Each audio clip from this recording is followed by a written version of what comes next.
this was the last section of the day where we were starting to use some of the props that we had in our bag. So I'm just going to go over a few different tools that we used. For the first one, we were using this sheet of glass.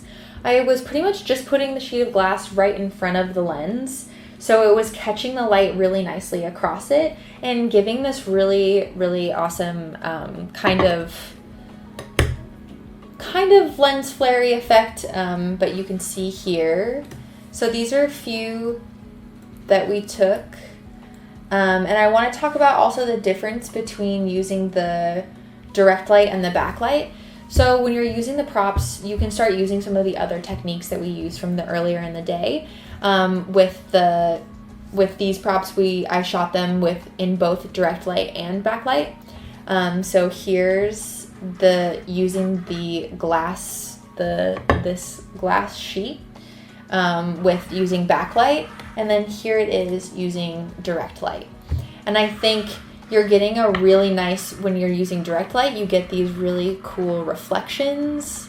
And when you're using backlight, you're more so getting these kind of flares going across your subject. So you want to think about how the object is actually catching the light and what that's going to look like in your final product. Next, we have this glass bottle.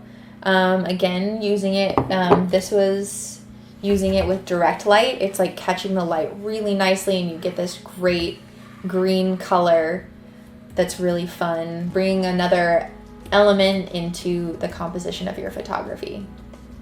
There's another one with the glass. And then, today I didn't love the way that the sea glass was looking. Some days it captures the light really nicely, and some days I don't like it as much. So today I wasn't super stoked about how these came out, but here's a really nice one. We're getting this really nice glow on the side of the frame. Here's another one, mostly using backlight for these. The direct light ones were a little bit too bright for me. So that's kind of an overview. I think I'll go ahead and get started with editing one of these ones with the bottle. I really love this bottle color, and I'm kind of excited to play with that. So I'm actually going to go ahead and just start with the green and bringing that up right there. I'm just really loving this green color so much. I think it's so fun. And bringing this aqua color up also. You can see how that's changing over here in this area. Sometimes the changes of the color are pretty subtle, but if you look at the difference between the before and after, you're going to actually see that it does bring a lot into the final photo. So I'm going to bring the contrast up on this also, and I'm seeing this yellow over here. I kind of want to play with that, bringing that up. I love how we're playing with these really bright colors in this one. I'm going to bring the clarity down again, and this one is just turning out to be so fun. And this is what you're really going to find with your props, is that you get a lot of chances to make pretty normal, basic photos into something super fun and playful. Gonna bring the highlights down. I feel like she was a little bit overexposed here, so just bringing down that light on her face. And let's see how this tint looks if we change it a little bit, making a little bit more blue. Yeah, I'm loving that.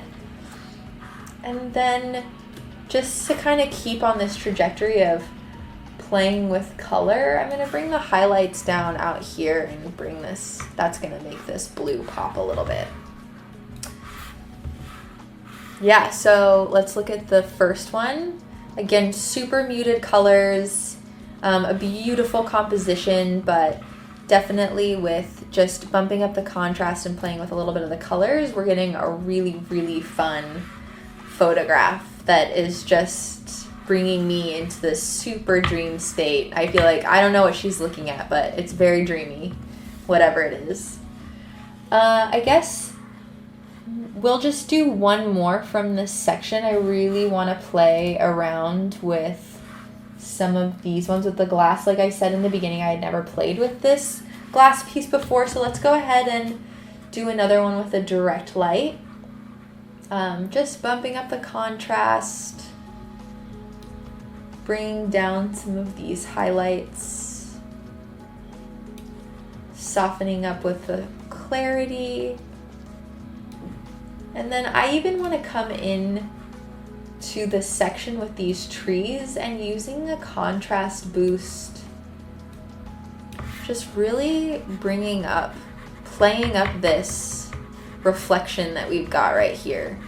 The props are super fun because you can really have a good time with just playing around with what kind of effects. Like, I'm loving all of these different reflections that we're getting and just boosting those up a ton. Yeah, I love what we just did there. And then I'm feeling like her skin complexion is looking a little orange. So I'm just going to go back into our luminance and try to soften that by just bringing up that highlight. And then maybe bringing the exposure down just a little bit here. Yes. So again, we're keeping these edits really, really simple. Just doing a few things, but we're getting huge impacts by just playing with just a few simple tools. That's another great reason why using Lightroom is such a great tool, is that you can really keep it simple. You don't have to know any kind of complicated interfacing systems, and you can still do a lot with your photographs. So those are all of the different techniques that we have that we were taking photos of.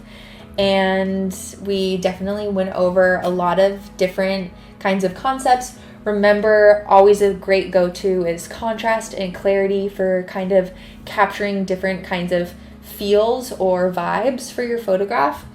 And then once you've figured out where you want your clarity and contrast to be, starting to go in there even a little bit further and playing with highlights, shadows,